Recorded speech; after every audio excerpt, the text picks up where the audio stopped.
Saiba como funcionaria a plataforma inspirada em Uber proposta por Sérgio Moro contra o crime organizado. O ministro defendeu que empresas poderiam colaborar voluntariamente com autoridades mesmo sem acordos formais entre países. O ministro da Justiça e Segurança Pública, Sérgio Moro, defendeu na última quinta-feira em Davos, na Suíça, uma articulação maior entre empresas e órgãos de investigação no combate ao crime, independentemente de acordos formais de cooperação entre países. Durante participação em um painel sobre crime globalizado no Fórum Econômico Mundial, o ministro afirmou que acordos de cooperação muitas vezes não passam de folhas de papel, e sem efeito prático.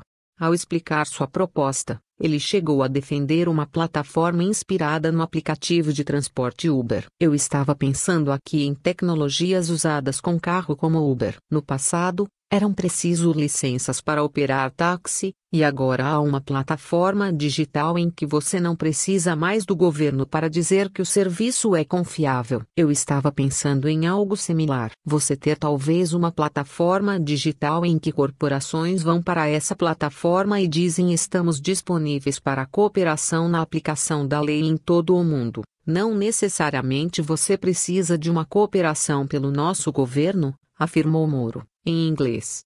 O ministro destacou que empresas, assim como o crime organizado, não têm barreiras nacionais à sua atuação. Só governo tem, ressaltou. E citou um exemplo concreto que vivenciou como juiz federal em um caso de investigação em 2004, quando profissionais em lavagem de dinheiro haviam movimentado recursos para políticos, empresários e outros criminosos na agência de um banco estatal em Miami.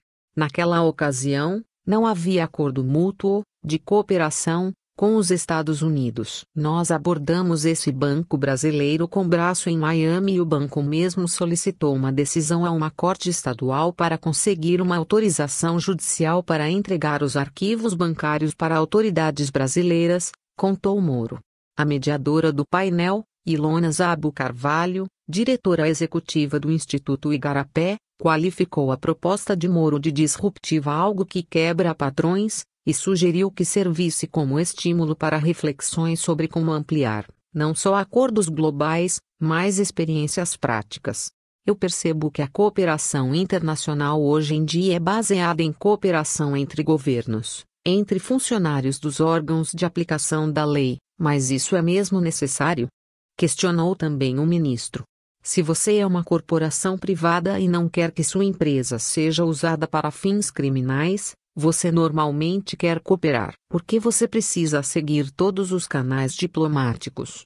Normalmente você precisa disso para medidas coercitivas, como depoimentos, obter arquivos de bancos, para ter esse tipo de evidência. Mas se a cooperação é voluntária, você talvez possa trabalhar diretamente com órgãos legais de outros países, acrescentou Moro. Risco de provas ilegais. Diante da proposta, um participante do público lembrou que a agilidade da cooperação é importante para conseguir deter criminosos, mas ponderou que há o risco de provas serem descartadas pela justiça depois caso tenham sido obtidas fora do caminho legal.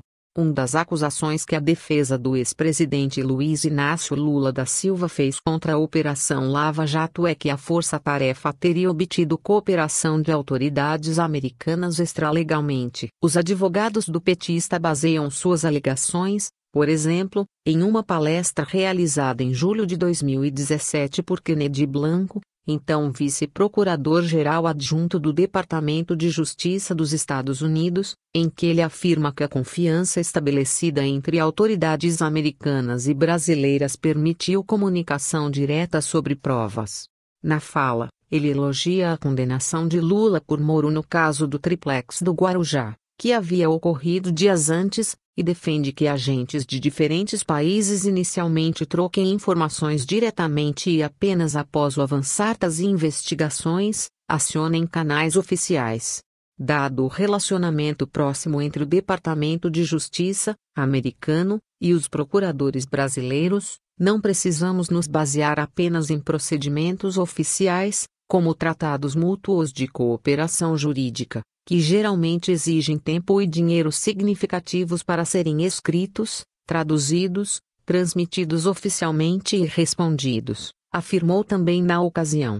Moro respondeu que não se tratava disso. Estamos falando apenas que em alguns casos, se não for possível usar acordos entre países, canais diplomáticos, talvez você possa usar algo diferente. Por exemplo, se uma empresa de outro país voluntariamente coopera com órgãos de aplicação de lei de outro país, não há problema com a prova. É diferente de ter prova sem mandado judicial, afirmou.